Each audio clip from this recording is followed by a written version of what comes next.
Hi friends, welcome back to Shelby in the Book Club. I am Shelby Monet, and in today's video we're doing my favorite video, a book haul. I got a few new books this week actually. Most of them are things that came out this week. It won't be this week when you saw it, but this week for me. I think last week for y'all. And maybe a couple of other things that were like the week before, but they're all new books. And I'm super excited about them. So if you'd like to see what I got, here we go. Before we get started, make sure you like, comment, subscribe, and share. I love talking to you guys. So comment. I love hearing y'all's thoughts. And responding to y'all. So please comment. And share. Make people join our family. It's fun over here. We talk about books in a real honest way around these parts. So make sure you do that. All right, here we go. For real. Okay, so first, I want to talk about my trip to Watchung Booksellers today, actually. So, dang, so I lied. Most of these books, they're not all new books. One of them is something... Anyway, so Watchung Booksellers is one of my favorite bookstores here in New Jersey. It's very close to me. And one of the prompts for Bookish Bingo was to shop at your favorite Black-owned bookstore. And honestly, I don't have one, which is why I have Shelby in the bookstore, and I'm trying to you know, still got the GoFundMe going, trying to get things in order so that I can have a Black-owned bookstore in this area because it is absolutely needed. But I went there today because Miss Sadiqa Johnson, who is the author of Yellow Wife, which y'all know is one of my favorite books, was there for a book signing for her new book. She signed my Yellow Wife copy. I'm so excited. She is so sweet. Oh, Shelby, may your heart be free. She is like amazingly beautiful. Let me say that. Her energy takes up the space, and I love that for Black women. But she is incredibly kind, and you can tell that that is genuine. So her new book, The House of Eve, which... cat's out the bag. This will be our book club pick for the month of March, which is Women's History Month. The House of Eve, this one says, in 1950s Philadelphia, 15-year-old Ruby Pearsall, I believe that's how you say that, is on track to become the first in her family to attend college, in spite of having a mother more interested in keeping a man than raising a daughter. But a taboo love affair threatens to pull Ruby back down into poverty and desperation that has been passed on to her like a birthright. Eleanor Quarles arrives in Washington, D.C. with ambition and secrets. When she meets the handsome William Pride at Howard University, they fall madly in love. But William hails from one of D.C.'s elite wealthy Black families, and his parents don't let just anyone into their fold. Eleanor hopes that a baby will make her finally feel at home in William's family and grant her the life she's been searching for. But having a baby and fitting in is easier said than done. With their stories colliding in the most unexpected ways, Ruby and Eleanor will both make decisions that shape the trajectory of their lives. I cannot wait to read this with you guys. You can purchase your copy over at shelbyinthebookstore.com. So I got that today, and she did sign this for me too. I do have another copy of it coming in the aardvark box that has not arrived yet, and I'm probably going to read that one since that one's signed, and I want to keep that one nice. I am my mama's child. So I did grab a couple of books today, and we'll go over what I got from them, and then we'll do the other ones that I got as well.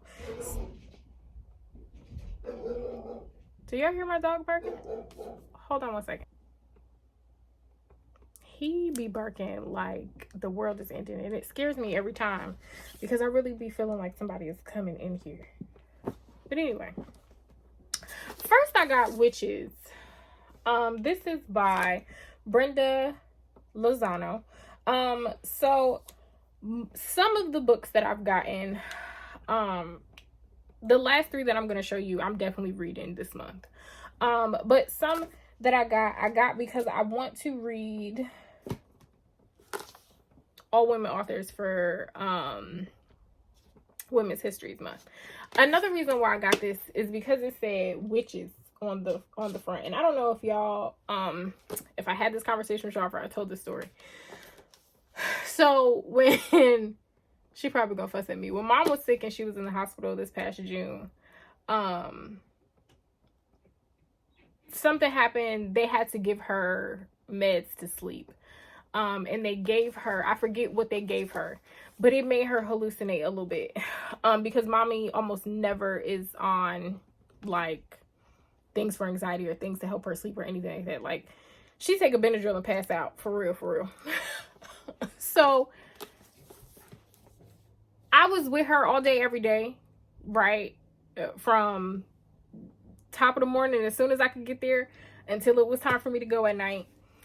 And I'm sitting there watching her, and she was like, you could tell she was falling asleep.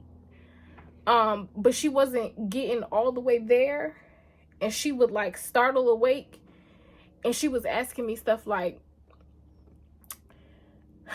you don't see that lady over there frying chicken? And I was like, in the hospital room, she frying chicken, gay? So I had said to her, I said, Mommy, did you tell the nurse that you're seeing things so that they can stop giving you that medicine? And she said, no, they gonna think I'm a witch and send me to the psych facility. I carried my ass right on to the nursing station. I said, whatever that was, no more, no ma'am, no thank you. Because my mother was in here talking about something, they gonna think I'm a witch. So I had to get the book.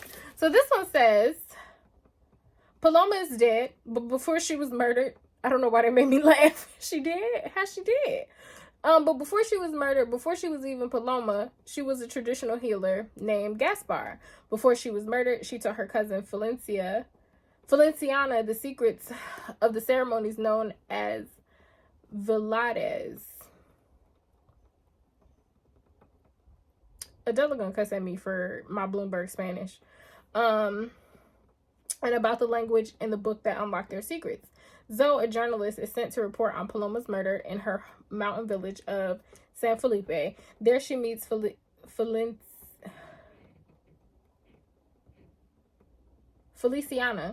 and the two women's lives twist around each other in a dance macrame. Do I not know how to read? Feliciana tells Zoe the story of her struggle to become an accepted healer in her community, and Zoe begins to understand the hidden history of her own experience as a woman finding her way in the hostile environment shaped by and for men, weaving together two parallel narratives that mirror and refract each other.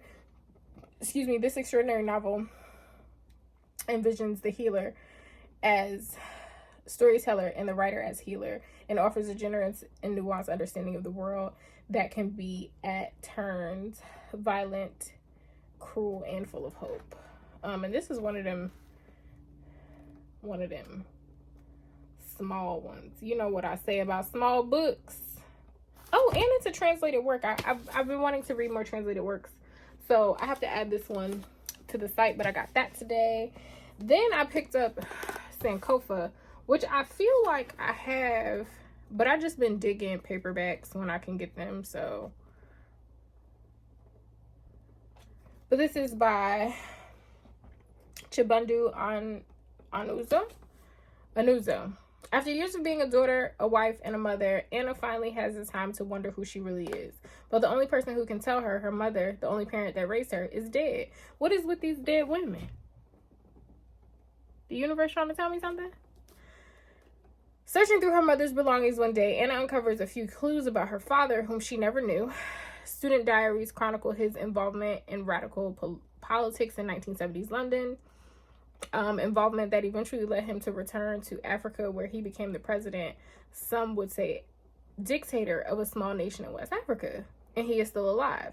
When Anna decides to track her father down, a journey begins that is disarmingly moving, funny, fascinating. It raises universal questions of race, belonging, the overseas experience for the African diaspora, and the search for a family's hidden roots. Masterful in its examination of freedom, prejudice, and personal and public inheritance, Sankofu is a story for anyone who has ever gone looking for a clear identity or home and found something more complex in its place. This sounds good. I think I do have a hard copy of this, but like I said, I just been jamming with the paperbacks lately because I don't know. I think I'm just picky. Next we have In the Time of Our History. I'm going to be honest with you. I picked this up because it said Iranian custom on the back, and I love anything that takes place or that tells a story of Iranian culture. I love their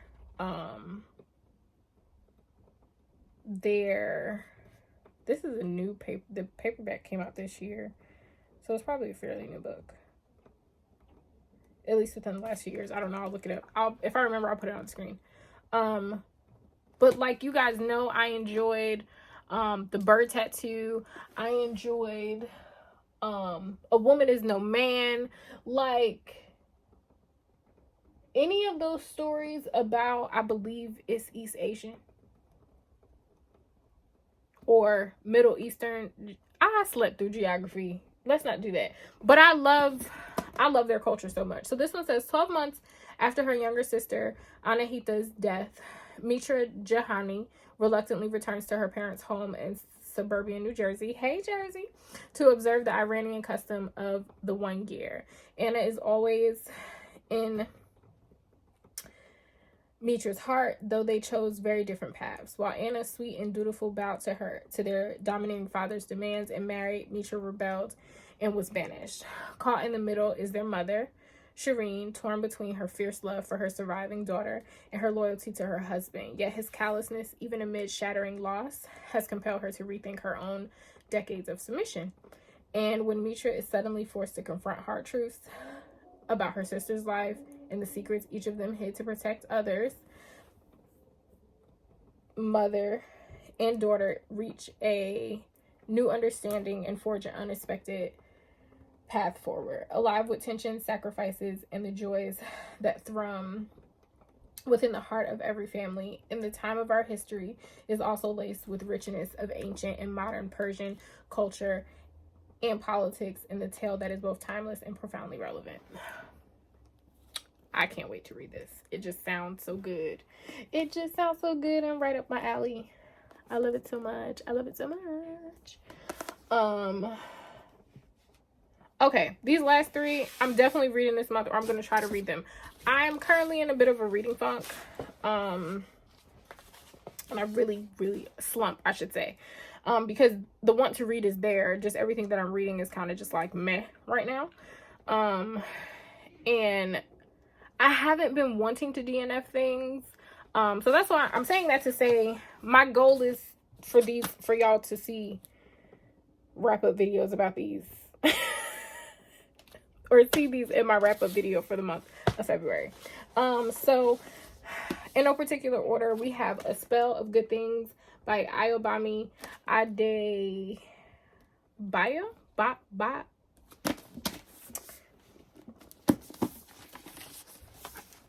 So it says, Enola is tall for his age, a boy who looks like a man because his father has lost his job. Enola spends his days running errands for the local tailor, collecting newspapers, begging when he must, and dreaming of a big future. Wuraola is a golden girl, the perfect child of a wealthy family, now an exhausted young doctor in her first year of practice. She is beloved by Kunele, the volatile son of a ascendant politician. When another local politician takes an interest in Enola and suddenly violence shatters a family party. Okay, Warola's and Enola's lives become intertwined. In her breathtaking second novel, Ayobami shines her light on Nigeria, its gaping class divide, and the shared humanity that lives between them. I also really enjoy Nigerian authors and things that take place in Nigeria, so I'm excited to read that as well. River, Sing Me Home. I am dying to read this, but I'm also like waiting because I feel like it's going to be a favorite. But this one it takes place in Barbados. So it says, rare, moving, powerful.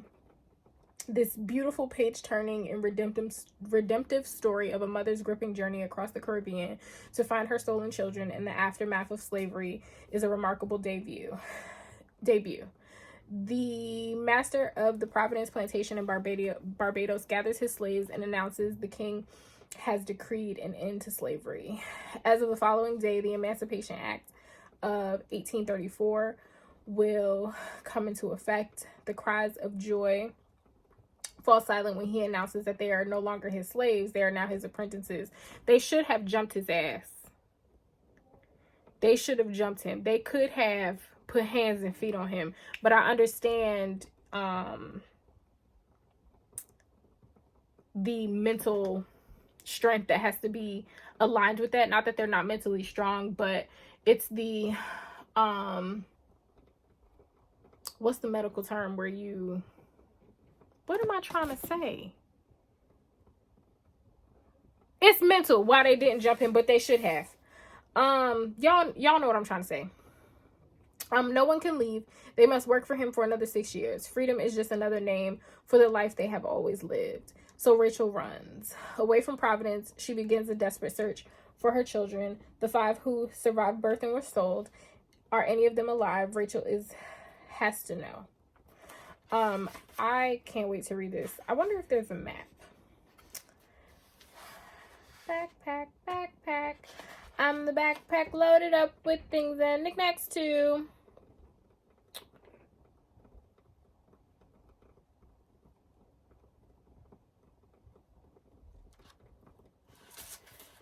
Anything that you might need, there is a map for you. Boy. Oh, I can't wait to read this. I might read it next. But I'm gonna tell you what's stopping me from reading it next. And it is Hungry Ghost. Y'all, just look at this book. You want to know what? I knew I was gonna get it. I knew I wanted to read this book. But when I opened it and I saw that it had a list of characters, I said, oh, it's about to be a thing in here. So it says Trinidad in the 1940s, nearing the end of American occupation and British colonism. On a hill overlooking Bell Village sits the Changor farm, where Dalton and Marley Changor live in luxury, unrecognizable to those who reside in the farm's shadow. Down below is the barrack, a ramshackle building of wood and tin, divided into rooms occupied by whole families. Among these families are the Sarups, Hans, Shweta, and their son, Krishna, all 3 born of the barracks. Theirs are hard lives of backbreaking work, grinding poverty, devotion to faith, and a battle against nature and a social structure designed to keep them where they are. But when Dalton goes missing and Marley's safety is compromised, farmhand Hans is lured by the promise of a handsome stipend to move to the farm as a watchman. As the mystery of Dalton's disappearance unfolds, the lives of the wealthy couple, those who live in the barracks below, become insidiously entwined. Their community changed forever in shocking ways. A searing and singular novel of religion, class, family, and historical violence rooted in Trinidad's wild pastoral landscape and inspired by oral storytelling traditions. Hungry Ghost is deeply resonant of its time and place while evoking the roots and ripple effects of generational trauma and linked histories, the lingering resentment, sacrifices, and longings that alter destinies. Which do I read next? I'm gonna be real with you. This is the one that I'm gonna pick up next because I can't wait. Oh, and it matches my nails. It matches my nails. Look at that. Ain't it pretty? So I'm really excited to read this because that sounds really good too.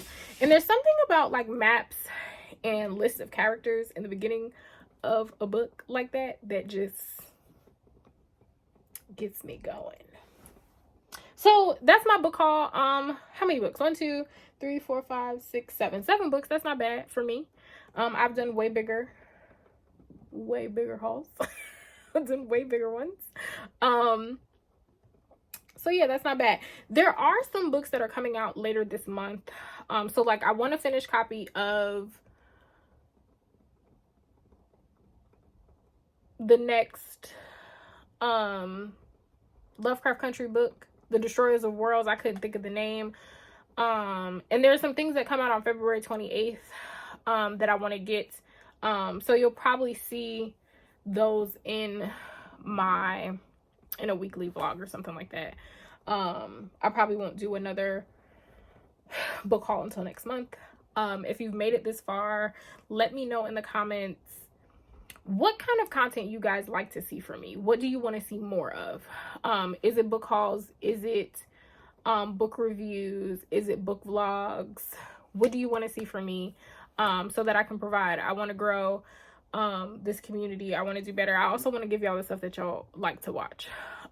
So make sure you do that. If no one has told you today, I love you. And I think that takes a lot of people by a bit of confusion, because how can someone that does not know me love me? I love you simply because you are human. I love you because you deserve to be loved, not only by me, but by yourself and by everybody else in your life. You deserve love.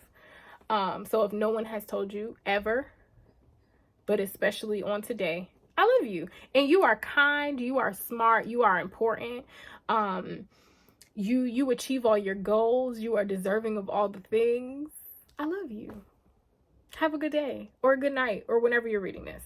Okay, I'm rambling now. Love you, bye.